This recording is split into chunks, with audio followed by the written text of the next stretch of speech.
ಎಲ್ಲರಿಗೂ ನಮಸ್ಕಾರಗಳು. ನಾನು ಸಾವಿತ್ರಿ ಅಂತ. ಸಂಕ್ರಮಣದ ಶುಭಾಶಯಗಳು ತಮ್ಮೆಲ್ಲರಿಗೂ.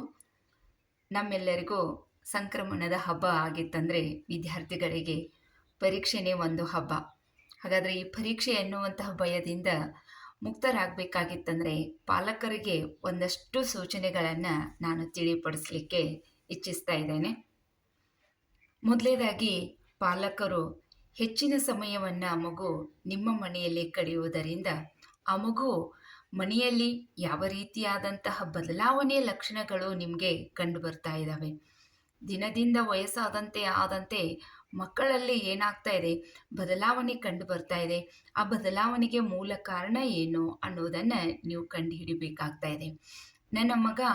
ನನ್ನ ಮಗಳು ಏನು ಕಲಿತಾ ಇದ್ದಾಳೆ, ಎಲ್ಲಿಗೆ ಹೋಗ್ತಾ ಇದ್ದಾಳೆ, ಎಷ್ಟು ಗಂಟೆ ಕೇಳ್ತಾ ಇದ್ದಾಳೆ, ಯಾವುದನ್ನು ಅಭ್ಯಾಸ ಮಾಡ್ತಾ ಇದ್ದಾಳೆ, ಏನನ್ನು ವಿಚಾರ ಮಾಡ್ತಾ ಇದ್ದಾಳೆ, ಇವೆಲ್ಲವುಗಳನ್ನು ನೀವು ಗಮನಿಸಬೇಕಾಗ್ತಾ ಇದೆ.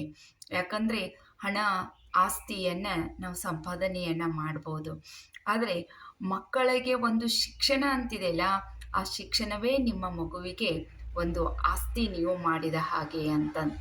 ಮಗುವಿಗೆ ನೀವು ಆಸ್ತಿ ಮಾಡಿ ಇಡೋದು ಬೇಡ, ಒಳ್ಳೆಯ ಶಿಕ್ಷಣ ಜ್ಞಾನವನ್ನು ನೀವು ಕೊಟ್ಟರೆ ಸಾಕು, ಆ ಮಗು ನಿಮಗೆ ಒಂದು ದೊಡ್ಡ ಆಸ್ತಿ ಆಗ್ತಾ ಇದೆ. ಹಾಗಾದರೆ ಇಂತಹ ಜವಾಬ್ದಾರಿಯುತವಾದಂತಹ ಪೇರೆಂಟ್ಸ್ ಏನಾದಾರಪ್ಪ ಅಂದರೆ, ಹಳ್ಳಿಯ ಮಕ್ಕಳು ಇರ್ತಾ ಇದ್ದಾರೆ, ಸಿಟಿ ಮಕ್ಕಳು ಇರ್ತಾ ಇದ್ದಾರೆ. ಒಬ್ಬೊಬ್ಬರಿಗೆ ವಿದ್ಯಾರ್ಥಿಗಳು ಭಾಳಷ್ಟು ಕಲಿಕೆಯಲ್ಲಿ ಹಿಂದುಳಿದಿರ್ತಾರೆ.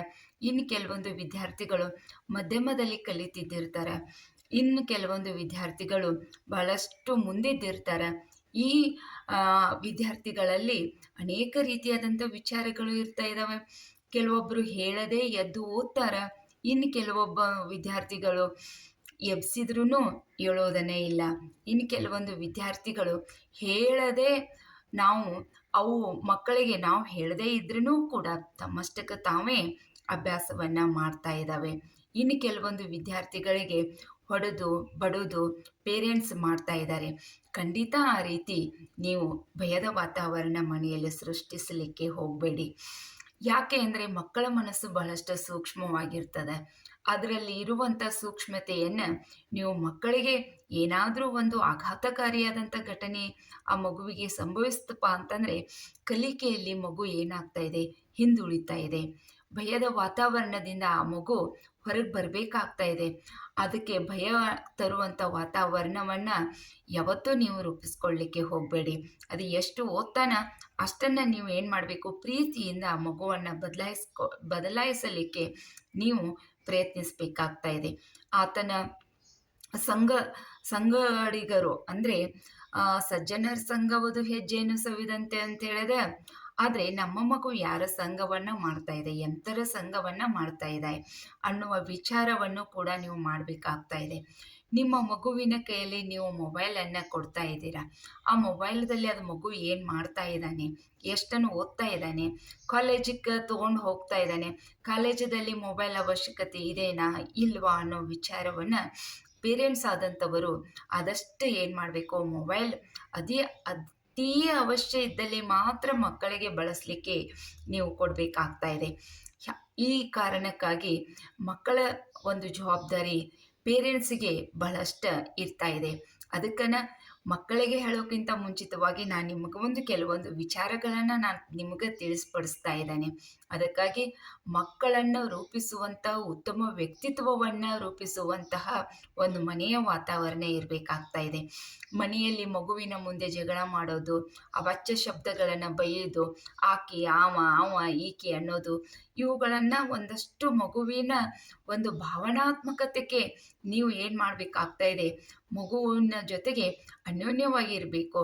ಅದರ ಸಮಸ್ಯೆ ಏನಿದೆ, ಅದರ ಕಾಳಜಿಯನ್ನು ಪೇರೆಂಟ್ಸ್ ಮಾಡಬೇಕಾಗ್ತಾ ಇದೆ.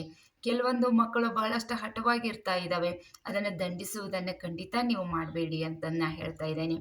ಆದಷ್ಟು ಮಗುವನ್ನು ಬೇಗ ಎಬ್ಬಿಸಿ, ಬೇಗ ಅದಕ್ಕೆ ಊಟ ಮಾಡಿಸಿ, ಅದಕ್ಕೆ ಏನಾದರೂ ನೀವು ಕೆಲಸ ಹಚ್ಚೋದು ಇತ್ತಪ್ಪ ಅಂತಂದರೆ ಆ ಮಗುವಿಗೆ ಸ್ವಲ್ಪ ಈ ಒಂದು ಪರೀಕ್ಷೆಯ ಸಮಯದಲ್ಲಿ ನೀವು ಕೆಲಸ ಕಾರ್ಯಗಳನ್ನು ಸ್ವಲ್ಪ ಏನು ಮಾಡಿ, ಕಡಿಮೆ ಕೊಡಿ ಅಂತ. ಈ ಮಾತನ್ನ ಸಿಟಿಯಲ್ಲಿರುವಂಥ ಮಕ್ಕಳು ತಮ್ಮಷ್ಟಕ್ಕೆ ತಮ್ಮಷ್ಟು ಮಾಡ್ತಾ ಇದ್ದಾವೆ. ಅದ ಗ್ರಾಮೀಣ ಪ್ರದೇಶದಲ್ಲಿ ಇರುವಂಥ ಹೊಲಕ್ಕೂ ಹೋಗಿ ಕಟ್ಗೆ ತಗೊಂಡು ಬಂದು ಅವೇನೋ ಮೇವು ತಗೊಂಡು ಬಂದು ದನ ಕರುಗಳಿಗೆ ಎಲ್ಲ ಮಾಡಿಕೊಂಡು ಕಾಲೇಜಿಗೆ ಬರ್ತಾ ಇದ್ದಾವಲ್ಲ, ನಿಜಕ್ಕೂ ಅಂಥ ಮಕ್ಕಳನ್ನು ನಾನು ಭಾಳಷ್ಟು ಮೆಚ್ಚಲೇಬೇಕಾಗ್ತಾ ಇದೆ. ಅಂತಹ ಮಕ್ಕಳು ಅಮೋಘವಾದಂಥ ಸಾಧನೆಯನ್ನು ಮಾಡುವಂಥ ಮಕ್ಕಳೇ ಇರ್ತಾ ಇದ್ದಾವೆ. ಆದರೆ ಪೇರೆಂಟ್ಸ್ ಏನು ಮಾಡ್ತಾ ಇದ್ದಾರೆ, ಆ ಮಗುವಿನ ಕನಸನ್ನು ನನಸು ಮಾಡಬೇಕು ಹೊರತಾಗಿ ಆ ಮಗುವಿನ ಕನಸನ್ನು ಏನು ಮಾಡಬಾರ್ದು, ಅಲ್ಲೇ ಕುಂದಿಸಬಾರದು. ಆತನ ಭವಿಷ್ಯ ಏನಿದೆ, ಮುಂದೆ ಆತ ಏನು ಆಗ್ತಾ ಇದ್ದಾನೆ, ಏನು ಓದ್ತಾ ಇದ್ದಾನೆ, ಓದಬೇಕು ಅಂತಂದರೆ ಅಷ್ಟಕ್ಕೆ ಮಾತ್ರ ನಿಲ್ಲಿಸಬೇಡಿ. ನಮ್ಮ ಕಾಲೇಜ್ದಲ್ಲೇ ಸೆಕೆಂಡ್ ಪಿ ಯು ಸಿಯಲ್ಲಿ ಎಷ್ಟೊಂದು 100ಕ್ಕೆ 100 ಅಂಕಗಳನ್ನು ಮಾಡಿ ಹೋಗಿದ್ದಾರೆ. ಎಷ್ಟೇ ಪೇರೆಂಟ್ಸ್ ಜೊತೆ ನಾನೇನೇ ವಾದ ಮಾಡಿದ್ದೇನೆ, ಯಾಕೆ ನಿಮ್ಮ ಮಗುವನ್ನು ನೀವು ಮುಂದಿನ ಕಾಲೇಜಕ್ಕೆ ಯಾಕೆ ಹೆಸರು ಹಚ್ಚಿಲ್ಲ ಅಂತ. ಅನೇಕ ಪೇರೆಂಟ್ಸು ನಾ ಹೇಳಿದಂಥ ಮಾತುಗಳನ್ನು ಕೇಳಿ ಹಚ್ಚಿದ್ದಾರೆ. ಈಗ ಆ ಮಕ್ಕಳು ಒಳ್ಳೆ ಒಳ್ಳೆ ಹುದ್ದೆಯಲ್ಲಿ ಇದ್ದಾರೆಪ್ಪ ಅಂತಂದರೆ ಅದು ಅವರು ಹೇಳ್ತಾರೆ, ನಾನು ಹೋಗುವಂಥ ಸಂದರ್ಭದಲ್ಲಿ ಎಲ್ಲರೂ ಭೇಟಿಯಾದಾಗ ದೊಡ್ಡ ಹುದ್ದೆಯಲ್ಲಿರುವಂಥ ನಮ್ಮ ವಿದ್ಯಾರ್ಥಿಗಳು ಕಲಿಸಿದಂಥ ವಿದ್ಯಾರ್ಥಿಗಳನ್ನು ನೋಡಿದರೆ ನಿಜಕ್ಕೂ ಅವರು ನೆನಪಿಸ್ಕೊಳ್ತಾ ಇದ್ದಾರೆ. ಅಂತಹ ಒಂದು ಕರ್ತವ್ಯ ಆಯಾ ಪೇರೆಂಟ್ಸ್ಗೆ ಇರಬೇಕಾಗ್ತಾ ಇದೆ. ಆದಷ್ಟು ಆತನಿಗೆ ವಯಸ್ಸು ಬರುವವರೆಗೆ ಮಾತ್ರ, ನಿಮ್ಮ ಮಗು ವಯಸ್ಸ ಆ ಒಂದು ಹಂತಕ್ಕೆ ಬರುವವರೆಗೆ ಮಾತ್ರ ಅವನನ್ನು ಏನು ಮಾಡಿ ಓದಿಸಿ ಅಂತ. ಮದುವೆ ಆಗೋದು ಮುಂದೆ ಇದ್ದೇ ಇರ್ತದ್ರಿ, ಮದುವೆ ಮಕ್ಕಳು ಅವೆಲ್ಲ ಮುಂದೆ ಇರ್ತಾ ಇದ್ದಾವೆ. ಆದರೆ ಕಲಿಯುವಾಗ ಮಗುವಿಗೆ ಕಲೀಲಿಕ್ಕೆ ಬೇಡಿ ಅಂತೇಳಿ ಭಾಳಷ್ಟು ದೈನ್ಯವಾಗಿ ನಾನು ನಿಮ್ಮ ಹತ್ರ ವಿನಂತಿಯನ್ನು ಮಾಡ್ತಾ ಇದ್ದೇನೆ. ಮಕ್ಕಳ ಬಾಲ್ಯವನ್ನು ನೀವು ಕಸಿದುಕೊಳ್ಬೇಡಿ. ಆ ಮಗುವಿಗೆ ಏನಪ್ಪ ಅಂತಂದರೆ ಬಾಲ್ಯದಲ್ಲಿ ಮದುವೆ ಮಾಡುವುದನ್ನು ಬಿಟ್ಬಿಡಿ ಅಂತ ನಾನು ಹೇಳ್ತಾ ಇದ್ದೇನೆ. ದಯಮಾಡಿ ನಮ್ಮ ಕಾನೂನು ಮಾಡಿದೆ, ಆದರೆ ಕಾನೂನಿನ ತಪ್ಪಿಸಿ ಇವಾಗಿನ ಮಕ್ಕಳಲ್ಲಿ ನಿಮ್ಗೇನು ಮಾಡ್ತಾ ಇದ್ದೀರಪ್ಪ ಅಂದರೆ, ವಿಶೇಷವಾಗಿ ಗ್ರಾಮೀಣ ಪ್ರದೇಶದಲ್ಲಿ ಒಂದು ರೀತಿಯಾದಂತಹ ಬಸ್ಸಿನ ಅನಾನುಕೂಲಗಳು ಇರ್ತಾ ಇದ್ದಾವೆ. ಮಕ್ಕಳು ನಡ್ಕೊತ ಬರಬೇಕಾಗ್ತಾ ಇದೆ, ಸೈಕಲ್ ಮೇಲೆ ಬರ್ತಾ ಇದೆ. ಇದು ಎಲ್ಲವನ್ನ ಜವಾಬ್ದಾರಿ ನಿಮ್ಗೆ ಇರ್ತದೆ, ಒಪ್ಕೋತೇನೆ. ಆದರೆ ಆ ಮಗುವಿಗೇನೋ ಒಂದು ಕನಸು ಇರ್ತದೆ, ಅವನಲ್ಲಿ ಧೈರ್ಯವನ್ನು ಬೆಳೆಸುವಂಥ ಜವಾಬ್ದಾರಿ ನಿಮ್ಮದಾಗಬೇಕಾಗ್ತಾ ಇದೆ. ಹೀಗೆ ಇರು, ಹಾಗೆ ಇರು ಅಂಥೇಳಿ ಒಂದು ಪ್ರೋತ್ಸಾಹದಾಯಕವಾದಂತಹ ಸಲಹೆ ಸೂಚನೆಗಳನ್ನು ಮಕ್ಕಳು ಜೊತೆಗೆ ಕೂತ್ಕೊಂಡು ನೀವು ವಿಚಾರ ಮಾಡಿದರೆ ಮುಂದಿನ ಭವಿಷ್ಯ ಒಂದು ಉಜ್ವಲವಾದಂಥದ್ದು ಆಗ್ತಾ ಇದೆ. ಅದಕ್ಕಾಗಿ ಪೇರೆಂಟ್ಸ್, ಪಾಲಕರ ಜವಾಬ್ದಾರಿ ಭಾಳಷ್ಟು ದೊಡ್ಡದಿದೆ. ದಯಮಾಡಿ ನಿಮ್ಮ ಮಗುವನ್ನು ಕನಸನ್ನು ಅರಳಿಸಿ ಆ ಮಗುವಿನ ಕನಸಿಗೆ ನೀವು ಏನು ಮಾಡಬೇಕು, ಒಂದಷ್ಟು ನೀರನ್ನು ಹನಿಸಿದರೆ ಗೊಬ್ಬರ ಅಂದರೆ ನಿಮ್ಮ ಮಾತುಗಳು ಅದಕ್ಕೆ ಪ್ರೋತ್ಸಾಹದಾಯಕವಾಗಿರ್ತಾ ಇದ್ದಾವೆ. ನಮ್ಮದನ್ನು ನಾವು ಹೇಳ್ತಾ ಇದ್ದೇವೆ, ಕಾಲೇಜಲ್ಲಿ ಬರ್ತಾ ಇದೆ ಮಗು, ನಾವು ಹೇಳ್ತಾ ಇದ್ದೇವೆ.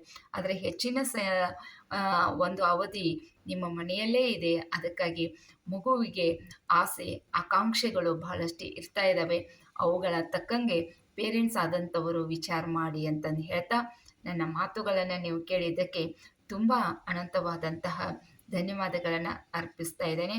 ನಮಸ್ಕಾರಗಳು ಎಲ್ಲರಿಗೂ.